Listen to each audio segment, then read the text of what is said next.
Late at night on August 31, 2015, on the tarmac of Madrid-Barajas Airport, a small private jet roared its engines, waiting for its passenger. Keylor Navas sat in the car, clutching his passport tightly with red eyes.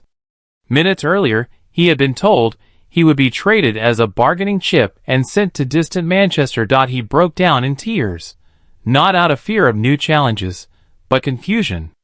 He had given his utmost loyalty, he had never gained the slightest respect. Tonight, by the soft glow of flickering firelight, let us walk into the true story of his life. This is not a highlight reel of stunning saves, but the tale of a soul guarding the last spark of innocence amid the world's indifference and arrogance. That night, due to a famously broken fax machine, the transfer collapsed at the last minute, and he miraculously stayed at the Bernabéu. Yet in that moment, he saw fate's cruel truth. In a world obsessed with appearance, market value, and background, he would always be an outsider who never truly belonged. If you travel back to the small Costa Rican town of Perez Zeledon, you will see a young boy practicing saves against a weathered earthen wall. Keylor Navas had no expensive football gear in his childhood. His grandfather was his only coach, teaching him to leap repeatedly on stony, rough ground. Raised in poverty, he learned the hardest lesson early: how to endure pain. To save money on gloves, he blocked speeding balls with his bare hands.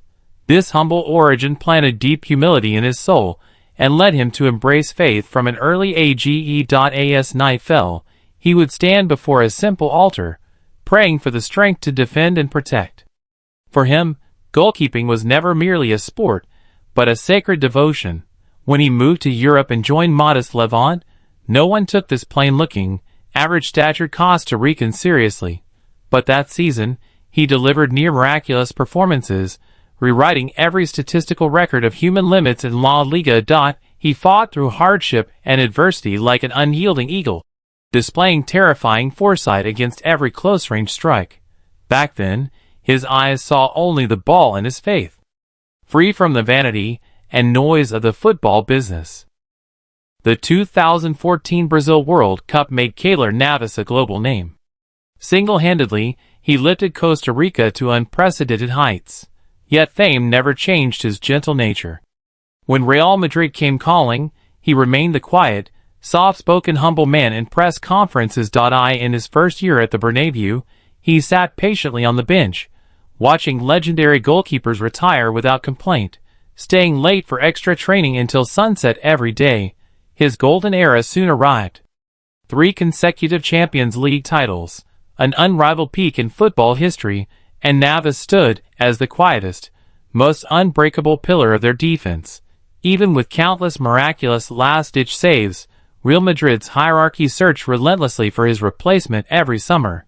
They coveted De Gea, Courtois, every elite goalkeeper from top European bloodlines, yet refused to cherish this hard-working, faith-driven Costa Rican. The humiliation of being treated as a temporary stopgap haunted his entire Real Madrid career. The more brilliant his saves, the more absurd his off-field situation became. Quiet and reserved in the dressing room, his unmatched professionalism earned him the sincere respect of stubborn stars like Ramos and Cristiano Ronaldo. He was like a devout saint tending to dust inside a royal palace, wearing the most luxurious jersey while keeping his heart rooted in the simple hut of his hometown. The day Courtois officially claimed the #1 jersey, Navas knew his journey in Madrid had come to an end. He caused no conflict, issued no complaints, and silently stepped onto the Bernabéu pitch one final time. Kneeling deeply on the grass, he kissed the turf, giving thanks to God for all hardships and glory, then packed his bags and departed for Paris. Paris Saint-Germain. He once again proved his instant adaptability, bringing long-lost inner security to a disorganized team. Yet history repeated itself amid Paris' rainy seasons. With the arrivals of older Buffon and younger Donnarumma, Navas was once again cast aside for age and popularity. Endless exile forged extraordinary inner peace within him. He spent more time in churches and dedicated himself to charitable causes. He realized public praise was fleeting and shallow, easily blown away by the wind. Only inner faith and family responsibility could serve as an unshakable anchor. As his beard grew and his gaze deepened, he no longer strove to prove himself as the world's best. He only sought to remain pure and true to himself.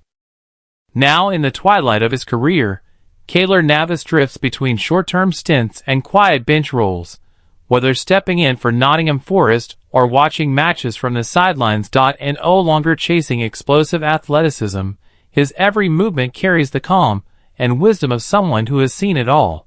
After every game, he embraces young reserve keepers warmly and tells them, "Goalkeeping is lonely, but God walks with you."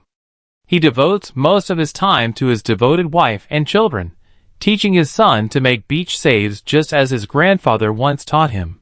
His life forms a complete circle of resistance and reconciliation. He refused to surrender to cold commercial football logic, yet made peace with his humble beginnings. His story proves a timeless truth. A man may be abandoned by top clubs time and again, but he remains the master of his fate as long as he never abandons his inner sanctuary. In his spare time, he loves returning to the misty mountains of Costa Rica, breathing fresh primitive air, listening to birdsong, and pondering his prayers. His Champions League medals sit neatly in a cabinet, yet he treasures most his first pair of tattered, irreparable childhood gloves. At the end of this story, we return to that late night at the airport. Would Navas' life have been better if the broken fax machine had never failed? He might have avoided heartbreak at Real Madrid, but the world would have lost the image of a devout saint forged through endless pressure. It was endless unfairness and repeated exile that polished Keylor Navas' heart into something as transparent and unbreakable as diamond. Through a lifetime of quiet endurance, he teaches us, in a noisy world, true dignity is not winning universal praise, but holding fast to your integrity with grace, even when no one applauds. Tonight, he may sit by the window, gazing at the distant coastline, drifting into peaceful rest alongside this gentle story. Carry with you the lessons of faith, resilience, and tranquility, and close your eyes gently. Let go of unrecognized efforts and regret over unfinished journeys. On this quiet night, may you find your own unbreakable inner defense amid life's ups and downs. Good night.